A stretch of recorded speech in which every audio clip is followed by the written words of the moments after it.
I'm sorry for the unappealing meal my unattractive daughter-in-law has prepared. My mother-in-law scolded me in front of our relatives during my father-in-law's 60th birthday celebration. She's not only unattractive, but also inept. I'm truly ashamed. What a disaster. Where was my dependable husband, who always cared for me? Was he tending to our daughter? He was nowhere to be found. As soon as I arrived at my in-laws' house, feeling fit as a fiddle, my mother-in-law suddenly complained of chronic back pain and became unable to move as the party preparation began. She delegated all the preparation work to me. Later, she continued to belittle me in front of our gathered relatives who were there to celebrate my father-in-law. She turned the once lively and cheerful mood into something resembling a wake.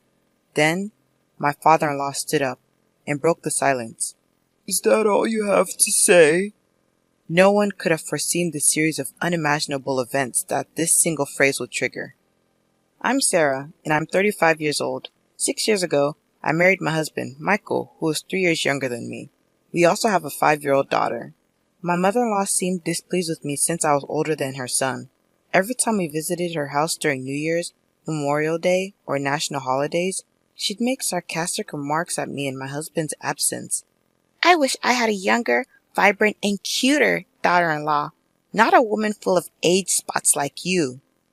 Do I really look that old? Yes, very! Don't you see your own face in the mirror every day? It does hurt to be criticized about your appearance, especially as a woman. But I thought it was better not to make a big deal of it since we had only met a few times a year. However, this seemed to irritate her even more and she began to use more harsh words. You're quite thick-skinned for an old woman. You don't get upset no matter what I say. I find it annoying that you don't show a shred of modesty. Yeah. What should I say to my mother-in-law, who only says things that make me feel at a loss for words? In front of my husband, she hides her true dark nature and speaks kind words to me. My husband seems to have no idea that I'm being mistreated by her. But if I were to accidentally vent my frustrations, I would likely be the one blamed, so I've always held back. Visiting the house with my mother-in-law present felt truly burdensome. However, it was a significant celebration for my kind father-in-law's 60th birthday. Many relatives were gathering, and we were having a grand event, so I decided to attend. My father-in-law is a quiet man who doesn't talk much, but he wraps me in his subtle kindness. When I'm feeling down because of my mother-in-law's nasty words, he gently approaches me and speaks to me. Sarah, if you're having a hard time, feel free to tell me. If it's alright, I'd like to be there for you. I wonder if my father-in-law realized that I was being harassed by my mother-in-law. But to protect me from further harassment behind the scenes, he consciously refrained from openly supporting me. To celebrate such a warm-hearted father-in-law, our family left early in the morning and drove 3 hours to our in-laws' house. I was feeling a bit under the weather with the low-grade fever and lingering fatigue, so my husband, Michael, took it upon himself to do all the driving. On reaching my in-laws' place, my mother-in-law stepped lightly out of the front door with a gleeful expression. Well, well, look who's here. It's been a while. Michael, you should show your face more often. Oh dear, you look tired. Well, I've been driving non-stop, so it can't be helped. I see. You've worked hard. I'll get the bed ready right away. Why don't you go rest in the back room? I think I'll take you up on that. Sarah, you should get a rest too. You've been taking care of the kid in the car. You must be tired. Besides, you don't seem well. Oh dear, Michael. You didn't know? I called Sarah yesterday and we planned to go shopping together for the 60th birthday celebration. You go and rest. Sarah, once you've put the luggage at the entrance, we'll head out. Of course, no such communication had come, and I don't remember making any such shopping promise. Having looked after our energetic 5-year-old daughter, I'm exhausted. And since I'm not feeling well, I'd like to rest too. Since Sarah's not feeling well, let her rest. The shopping can be done by you. But it's your father's big celebration. I want to choose the best ingredients with Sarah. Sarah, you'll keep your promise with me, right? She certainly knows how to make a good excuse. Without giving me a chance to refuse after setting down the luggage, she forcefully pulled me by the arm and shoved me back into the car we had just gotten out of. Then, glaring at me fiercely, she snapped, I don't think you need time to rest. However, right after that, she switched her expression to a big smile and loudly said, Thank you for driving the car. I'm so happy. Knowing my mother-in-law, if I opposed her now, it would surely make the whole day a disaster. I reluctantly got into the driver's seat. I'm fine, so Michael, you just rest. I'll go shopping with mother-in-law. As I tried to hand over our daughter to Michael, mother-in-law took my daughter from my arms and swiftly seated her in the child seat, quickly closing the door. Looking after the child is a mother's duty. Well, Michael, we're off.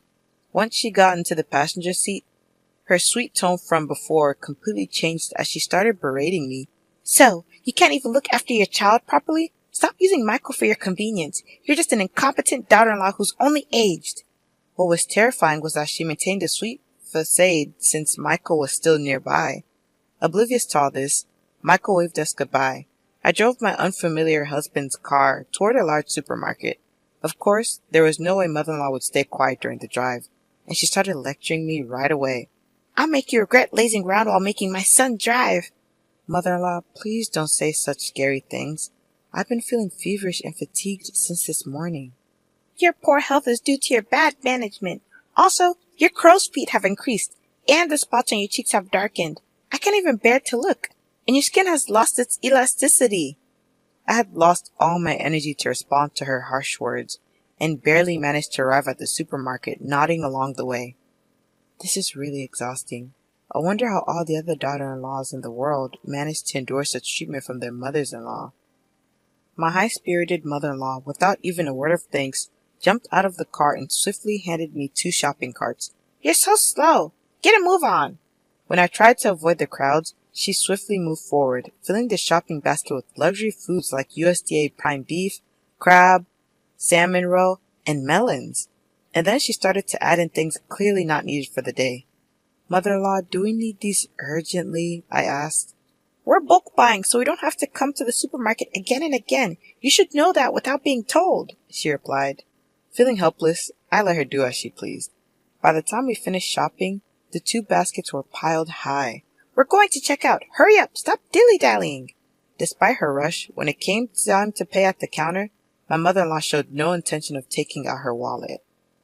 Mother-in-law, the payment, I began, but with her hands folded behind her, she didn't move an inch.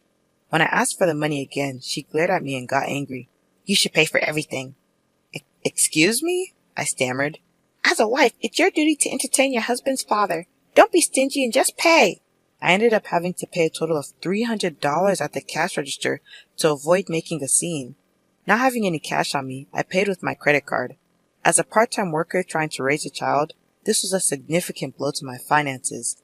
And to make matters worse, I had brought $300 as a birthday gift for my father-in-law's 60th birthday, but I couldn't use that. The expense meant I would have to cut back even more on our living costs in the future, and the burden that had already been heavy just became even heavier. I wonder how I should tell this to Michael. If I report this, mother-in-law might cause a fuss. During the car ride home, my mother-in-law kept hurling insults at me. It was almost impressive how many different insults she could come up with. By the time we arrived home, my husband was still asleep, probably due to exhaustion. Upon seeing this, my mother-in-law smiled slyly and began to take advantage of me. After you put away the groceries, go weed the garden right away. Please, can I rest a bit? You have no right to defy your mother-in-law. This is the consequence for making Michael drive alone.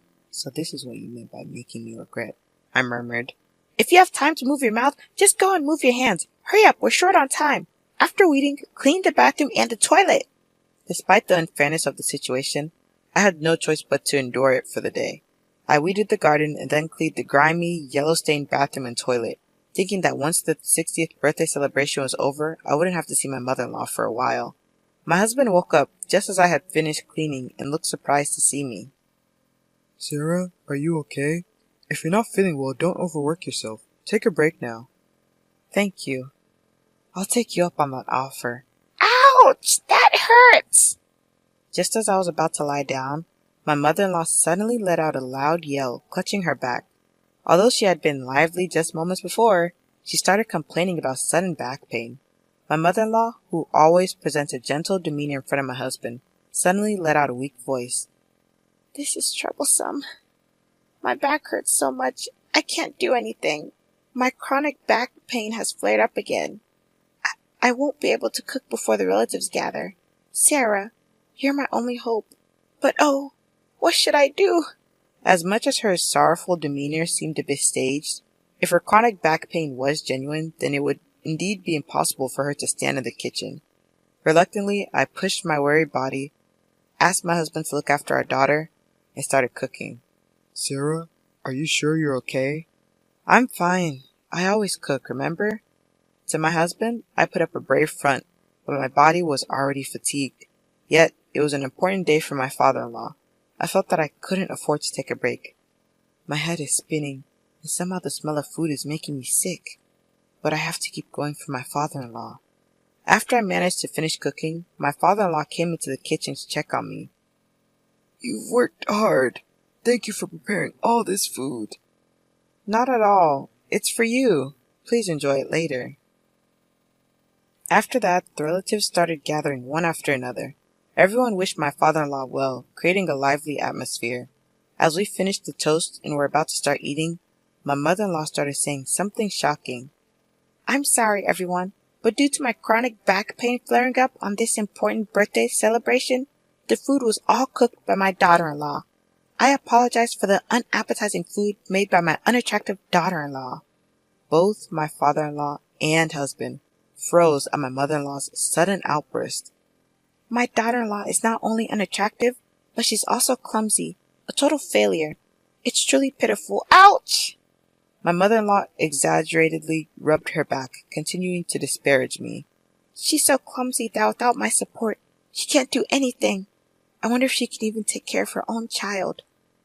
I'm so worried about whether Michael can manage with such a woman as his wife.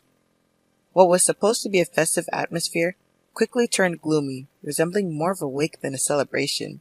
My usually supportive husband, who was supposed to be looking after our daughter, was nowhere to be found. At that moment, my father-in-law, who had been sitting quietly, suddenly stood up. Is that all you wanted to say? Huh? Seems like it. Maybe we should kick out the useless one then. Following his words, my husband entered the room, holding our daughter in a suitcase. His face was unusually stern. Dad, as you said, I've packed her stuff. My mother-in-law smiled at the sight, seemingly pleased. Sarah, looks like you're getting kicked out. Hehehe. But to her surprise, my husband handed the suitcase to her. What? My father-in-law's booming voice added the final blow. Take that and get out of this house right away! Although she seemed unable to comprehend what was happening, my mother-in-law quickly understood the situation. Why should I be the one kicked out? It's Sarah who's useless. The bathroom is always covered in mold. The toilet left dirty. And you call Sarah useless when you barely cook anything? Not to mention how harshly you've been treating her. I've had enough. It's the mother-in-law's duty to discipline the daughter-in-law. I was only pointing out her shortcomings. Discipline? What era do you think we're living in? Realizing that an angry father-in-law, eyebrows raised, wouldn't take her side, mother-in-law turned to her usual theatrics and began crying to my husband. Michael, don't misunderstand. We might need to take care of your father someday, right? So, I was teaching Sarah how to be a good wife. As tough as that was. Take care of him? That's a laugh. I won't be fooled by you anymore. You've just been bullying Sarah. Even today, despite feeling unwell, she came along to celebrate Dad's 60th birthday. Sarah volunteered to celebrate, didn't she? Don't lie. You also made her pay for the groceries, didn't you? I found a receipt from today in her bag when she was trying to take out candies for our daughter. It shows that Sarah paid with her credit card. I just asked her to pay because I didn't have any cash on hand. I was planning to pay her back, honestly. Really? If I hadn't noticed, you would have just kept quiet. I've turned a blind eye to the common mother-in-law and daughter-in-law issues, but you're going too far. I'm fed up with living with a spiteful old woman. Seeing my husband and father-in-law turn away from her, mother-in-law began to blame me with all her usual acting prowess, tears streaming down her face. So, Sarah has been making false accusations about me. That's terrible. You're all making me the villain. No, I haven't said anything. But it's a fact that you've been bullying me, isn't it? For the sake of father-in-law and my husband, who had gone to great lengths for me, I gathered the courage and spoke the truth for the first time. I would no longer let mother-in-law have her way. That's right. We heard about it from Mia. We also know about the nasty comments you made about Sarah at the supermarket and in the car. Afterwards, you made Sarah do all the weeding and cleaning the bathroom and the toilet. Yeah, Grandma was mean to Mommy. She made her clean a lot of places. You can't trust what a child says. Mia doesn't lie. Let's check the dash cam footage. That should clear everything up. Michael, could you do that? Good idea, Sarah. I'll do that right away. What is that? Ignoring his mother's question, Michael went to the car parked outside, started the engine, and began playing the dash cam footage.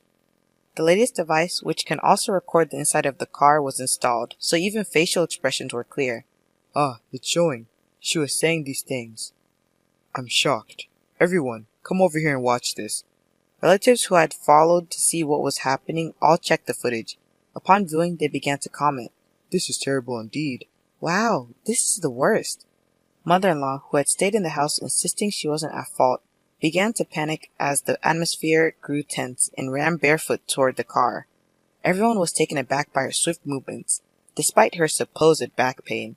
So, the back pain was just an act then. I'm all better now.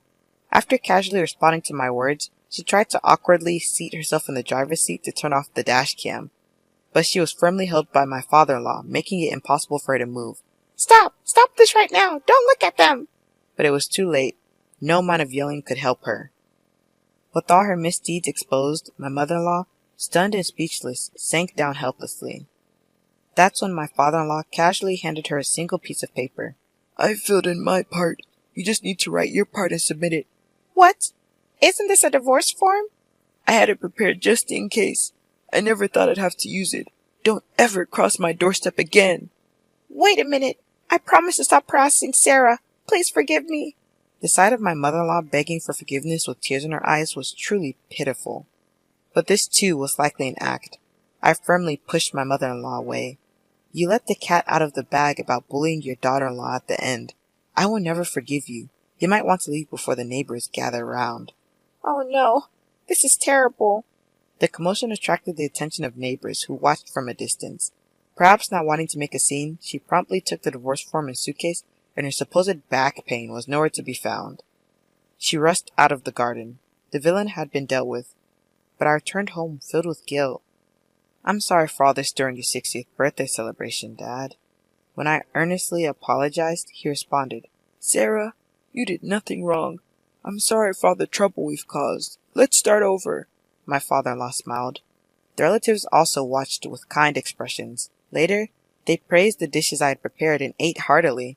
At that moment, all the fatigue seemed to fly away.